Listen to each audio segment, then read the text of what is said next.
میرا یہ سب صرف خواہشوں تک محدود رہے گا، پر اس کے بغیر میں تمہیں تمہارا جائز حق نہیں دے سکتا۔ چاچا میرے اعتراض کرنے پر مجھے سمجھانے لگے تھے، میرے بھائی کے بارے میں بہت بوجھ ہے میرے دل پر، تمہیں تمہارا جائز حق دینے سے میری روح کو قرار آ جائے گا۔ بولتے بولتے ان کی آواز رند گئی تھی اور یہیں پر میں ہار گئی تھی، اور بالآخر کچھ دنوں تک اور دو کے بعد آج میں آفیشلی اپنے چاچا کی بیٹی بن گئی ہوں۔ شاہان فاتحانہ چال چلتا ہوا اس کے پاس آیا تھا۔ مسکراہٹ تھی کہ اس کے چہرے سے جدائی نہ ہو پا رہی تھی۔ او مائی گاڈ، ہادی مجھے یقین دلاؤ کہ تم میری ہو چکی ہو۔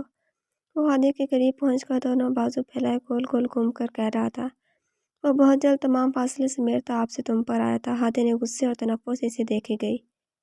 نکاح ہو گیا نا، میرا ہینڈ بیگ مجھے لوٹاؤ، مجھے جلد از جلد گھر پہنچنا ہے، وہ سپاٹ سے لہجے میں بولی۔ اف یار، چلے جانا۔ وہ بیڈ پر گرتے ہوئے اپنی ٹہنی بیڈ پر ٹکا کر ہاتھ سر کے نیچے رکھ کر اسے دیکھنے لگا۔ ظاہر سی بات ہے، تم وہاں جاؤ گی تو ہی تو میں تمہیں وہاں سے رخصت کروا لاؤں گا نا۔ اچانک حرکتوں سے ہادیہ کا خون کھول رہا تھا۔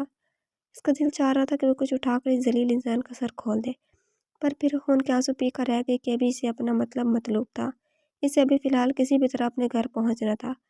ویسے یار، اتنی بھی کیا جلدی ہے، کل صبح چلی جانا، آج کی رات تو میرے نام بنتی ہے نا، ورنہ تمہیں نہیں لگتا کہ یہ میرے ساتھ زیادتی ہوگی؟ وہ مخمور لہجے میں کہتا اس کے قریب آ کر اپنے ہاتھ کے انگوٹھے سے اس کا گال سہلانے لگا۔ شاہان، ہادی نے بے دردی سے اس کا ہاتھ جھٹکا تھا۔ شاہان، اب اگر تم نے میری بات ماننے سے مزید کچھ پلوں کی بھی تاخیر کی تو خدا کی قسم میں اپنا یہ تمہارا کوئی ناقابل تلافی نقصان کر بیٹھوں گی۔ وہ ایک لفظ چبا چبا کر بولی تھی۔ آہ ظالم لڑکی، وہ ٹھنڈی راہ بھر کر رہ گیا۔ ہادیہ سے نظر انداز کرتی دوسری طرف دیکھنے لگی۔ شاہان نے اسی کمرے کی کبر سے ہادیہ کا بیگ نکال کر اسے تھمایا، جسے ہادیہ نے جھپٹنے کے انداز میں شان سے چھینا تھا۔ ہادیہ نے جلدی سے بیگ کی زپ کھول کر اندر سے موبائل نکالا تو اس پر گھر والے نمبر سے 25 مسڈ کالز موجود تھیں۔ بے ساختہ اس نے موبائل کی اسکرین پر ٹائم دیکھا، جہاں رات کے 8 بج رہے تھے۔